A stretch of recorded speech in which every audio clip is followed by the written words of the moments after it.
Hello, I'm Dr. William Brogdon. I'm a research entomologist with the United States Centers for Disease Control and Prevention.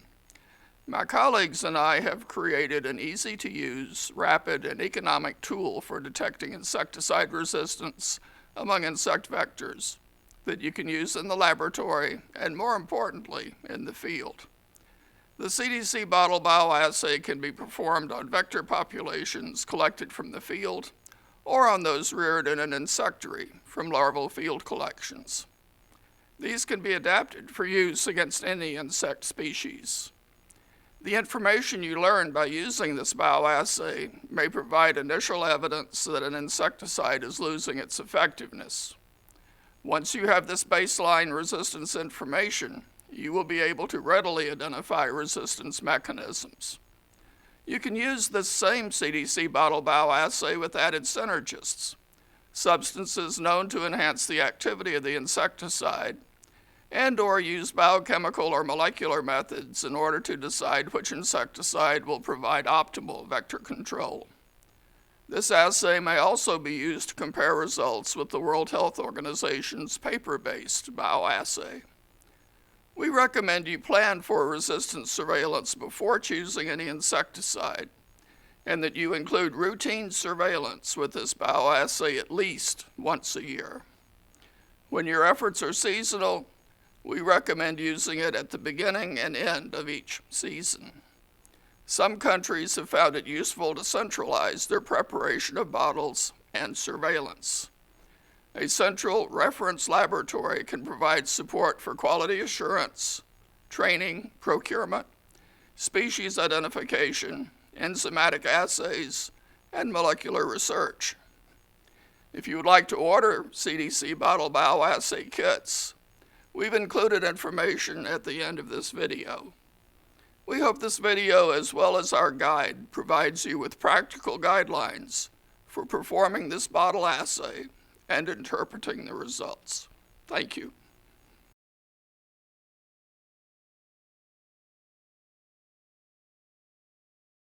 The following are the materials required when using the CDC bottle bioassay.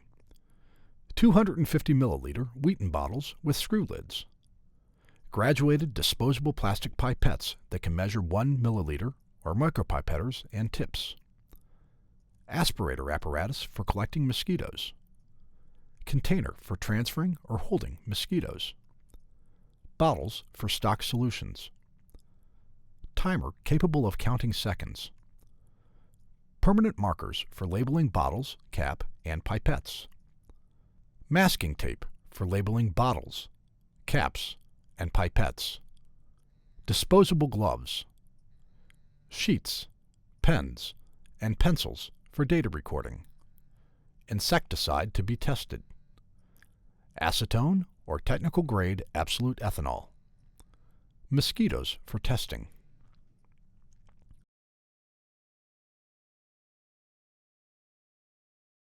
You can find examples of diagnostic doses and diagnostic times on Table 1 and Section 3.1. The diagnostic dose is a dose of insecticide that kills 100% of susceptible mosquitoes within a given time. Those are the reference points against which all other results are compared. Resistance is assumed to be present if a significant portion of the test population survives the diagnostic dose at the diagnostic time. Please refer to Appendices 1 and 2 in the guide to address frequently asked questions regarding using the assay and calibration of diagnostic doses. When you open up a CDC bottle bioassay kit, you will encounter sachets of technical grade insecticide. Use those sachets of technical grade insecticide to make insecticide stock solutions. Dilute the appropriate amount of insecticide in acetone or technical grade ethanol. Examples of stock solutions for technical grade insecticides are located in Table 2 and Section 3.2 of the guide. An example of stock solution preparation can be found in Box 1. Female mosquitoes to be used in the bioassay can be collected as adults from the field or as adults of a known age reared from field larval collections. Use of mosquitoes that have emerged from eggs laid in the insectary is not recommended. If field-collected adults are used, their physiological status should be recorded on the result sheet. Female mosquitoes should be fed only with a 10% sugared solution the day before testing. It is recommended that a minimum of 100 mosquitoes, divided among 4 replicate bottles, should be tested for an insecticide at a given concentration. When it is not possible to collect this number of mosquitoes on a single day, results of multiple bioassays over a few days may be pooled to achieve the recommended sample size, 100 mosquitoes. In either case, each bioassay must include a control bottle with 10 to 25 mosquitoes. A. Wash the bottles with warm soapy water and rinse thoroughly with water at least 3 times. Tap water can be used for this step. B. Place bottles in an oven, 50 degrees centigrade, for 15 to 20 minutes or until they are thoroughly dry before using them. C. If there is no oven, leave bottles to dry completely at room temperature or in the sun with the caps off. In humid situations, bottles can be left to dry with caps off overnight or longer. D. To assure that the cleaning procedure is adequate, introduce some susceptible mosquitoes into a sample of recently washed and dried bottles. Mosquitoes should not die right away. If they do, repeat the washing and drying procedure. Since bottles are often reused, consider using a piece of masking tape on the bottles and caps for marking them instead of writing directly on the bottles and caps. This may facilitate the cleaning of the bottles after the bioassay is completed. Mark the other 4 bottles and caps with the replicate number 1 through 4 and the bioassay date. If more than one type of insecticide or more than one concentration of the insecticide is being tested at the same time, also label the bottles and their caps with the insecticide name and concentration. Mark both the cap and the bottle so that the bottles are associated with their respective caps. This is vitally important since the inside of the entire bottle will be coated, including the inside of the cap. Make sure that bottles and caps are completely dry. Remove caps from the bottles. If using disposable pipettes, label one pipette as solvent only for the control bottle, and another pipette is insecticide solution for the test bottles. If more than one type of insecticide or more than one concentration of insecticide is being tested at the same time, make sure to label each pipette accordingly to avoid contamination. Add 1 milliliter of acetone or ethanol to the control bottle and put the cap back on tightly. Swirl the contents inside the bottle so that the bottom is coated. Invert the bottle and swirl to coat the inside of the cap. Tilt the bottle 45 degrees while rotating the bottle to assure the neck of the bottle is also treated. Place the bottle on its side for a moment to let the contents pool. Gently rotate while rocking the bottle gently so that the sides all the way around are coated. Remove the caps and continue rolling bottles on their side until all visible signs of the liquid are gone. Leave the bottle on its side with its respective cap. In the first test bottle, add a sufficient volume of the prepared insecticide stock solution to reach the desired diagnostic dose. For example, if, as it was suggested, the stock solution has the same concentration of insecticide per milliliter as a diagnostic dose, add 1 milliliter of stock solution to the bottle. Put the cap back on tightly. Repeat the process of coating for all the test bottles. Cover with something that will keep bottles and caps protected from light until completely dry. Drying time may vary depending on geographic location and surrounding environmental conditions. If bottles are not used right away, store bottles in a dark place, such as a drawer, with the caps off to avoid moisture buildup. If shipping pre-coated bottles, ship the bottles with the caps on. More information on the storage of coated bottles is given in section 4.3 of the guide.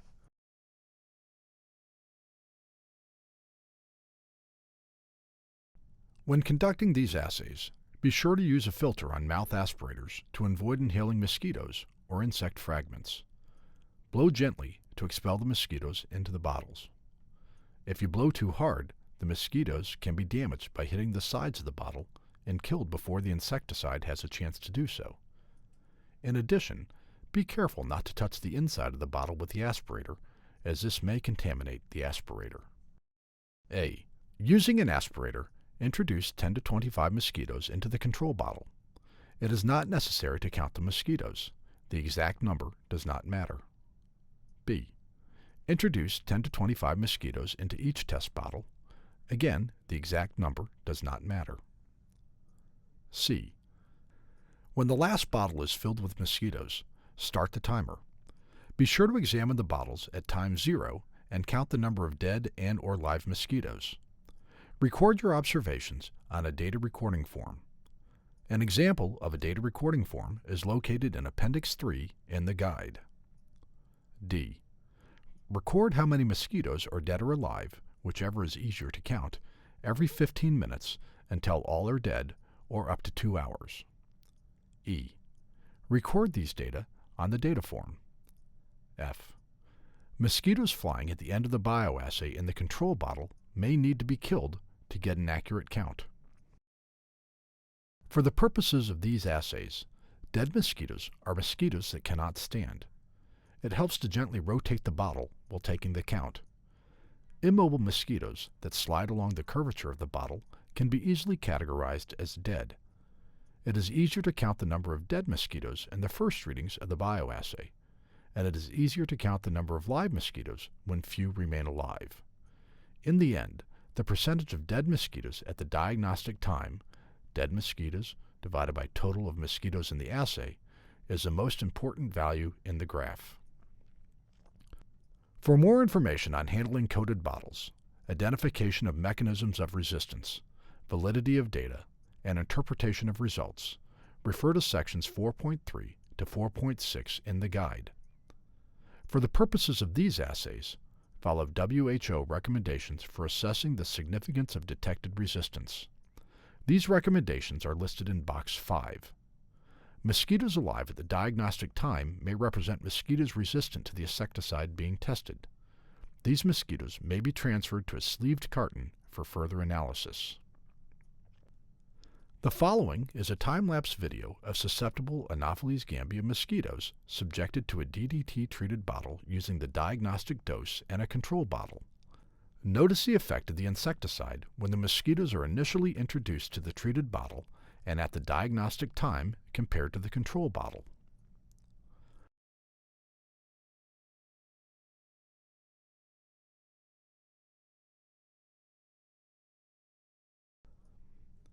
Although resistance data are often collected as part of vector control programs, this is not done as regularly as it should be in a true resistance surveillance effort. Surveillance requires the regular collection and interpretation of epidemiologic data to support changes in public health programs. It is important to consider the CDC bottle bioassay an instrument to collect information to support an insecticide resistance surveillance system. For more information on resistance surveillance and guiding principles, refer to Section 5 of the guide.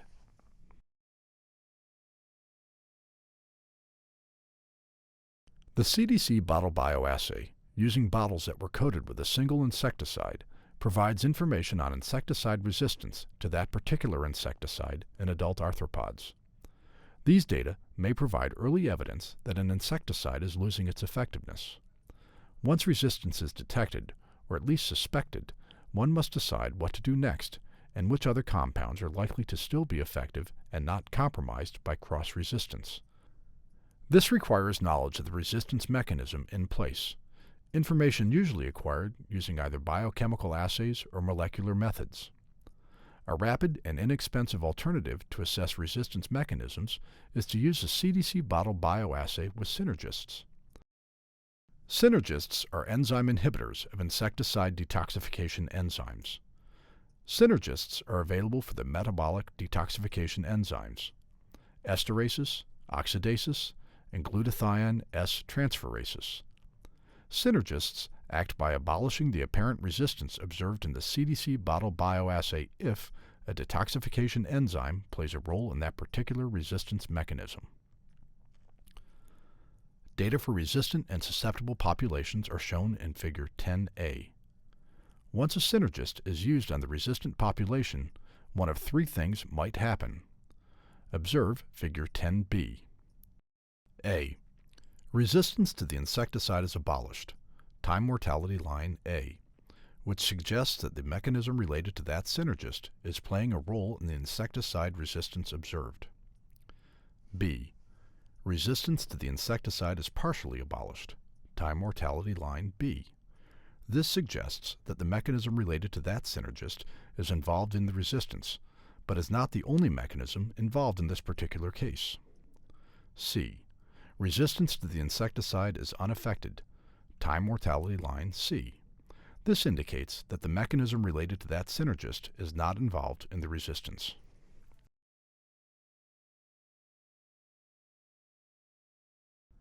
Commonly used synergists in conjunction with the CDC bottle bioassay.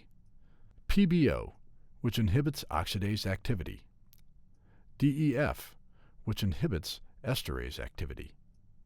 EA, DM, and CF, which inhibit glutathione transferase activity. Testing mosquitoes with synergists is a two-step procedure. Mosquitoes are first exposed to the synergists for 1 hour and then tested for insecticide resistance using the CDC bottle bioassay. A schematic representation of performing a bioassay with synergists is shown in Figure 11. To use a bioassay with synergists, you need to prepare the synergist stock solution by diluting the appropriate amount of synergists and acetone or technical grade ethanol to be able to coat the bottles with the concentrations shown in Table 3. To make these stock solutions, use the same procedure used for making insecticide stock solutions in Section 3.2 of the guide. In brief, dilute the appropriate amount of synergist and acetone or technical grade ethanol. For example, to get a concentration of 400 micrograms per bottle of piperonal butoxide, dissolve 400 milligrams in enough acetone or absolute ethanol to make 1 liter of solution. Each 1 milliliter of this solution will contain 400 micrograms per bottle of piperonal butoxide. Mark one bottle and its cap as a synergist control bottle, which is a bottle without synergist. Mark a second bottle and its cap to be the synergist exposure bottle. Add 1 milliliter of acetone or ethanol to the synergist control bottle and put the cap on tightly. Add 1 milliliter of the synergist stock solution to the synergist exposure bottle and put the cap on tightly. Coat the bottles, remove the caps, and let the bottles dry as in Section 3.6. To run the CDC bottle bioassay with synergists, introduce equal number of mosquitoes into the synergist control bottle and into the synergist exposure bottle, about 125 mosquitoes in each bottle if enough are available. Keep the mosquitoes in bottles for 1 hour to allow the synergist to act.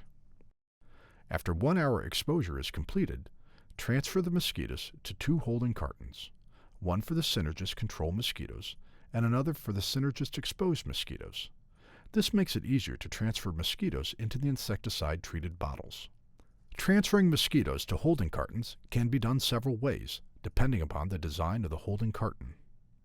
Prepare 2 test sets of bottles to run the CDC bottle bioassay following procedures outlined in Section 3.6. It may help to use different colors of tape in order to readily distinguish the 2 sets of test bottles. Perform the CDC bottle bioassay as in Section 4.2 using 1 set of insecticide-coated bottles, 1 control and 4 test bottles, for the synergist control mosquitoes, and another set, 1 control and 4 test bottles, for the synergist exposed mosquitoes. Continue to follow procedures outlined in Section 4.2 and compare the data of the 2 populations of test mosquitoes when the bioassay is completed. Section 6.1 and Figures 10A and 10B provide information on how to interpret the results of the CDC bottle bioassay using synergists. Resistance that cannot be attributed to one of the detoxification mechanisms after all synergists have been used is likely to be due to a target site mechanism, such as KDR, sodium channel mutation, or insensitive acetylcholinesterase.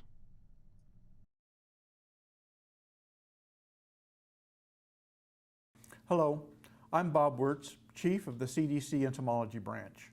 The CDC Center for Global Health, Division of Parasitic Diseases and Malaria, would like to thank the numerous organizations, agencies, scientists, and control personnel that have contributed to developing and implementing this method. We hope that the portable nature and availability of its components continue to make this method a robust and useful tool for monitoring insecticide resistance, even in the most remote regions where insect-borne diseases occur. If your institution or program would like to order a bottle bioassay kit, which contains bottles, insecticide formulations, a manual, and instructional video, please contact CDC to discuss the collaboration at bottleassay@cdc.gov. For electronic versions of the guide and more information about the CDC bottle bioassay, please go to the following internet link.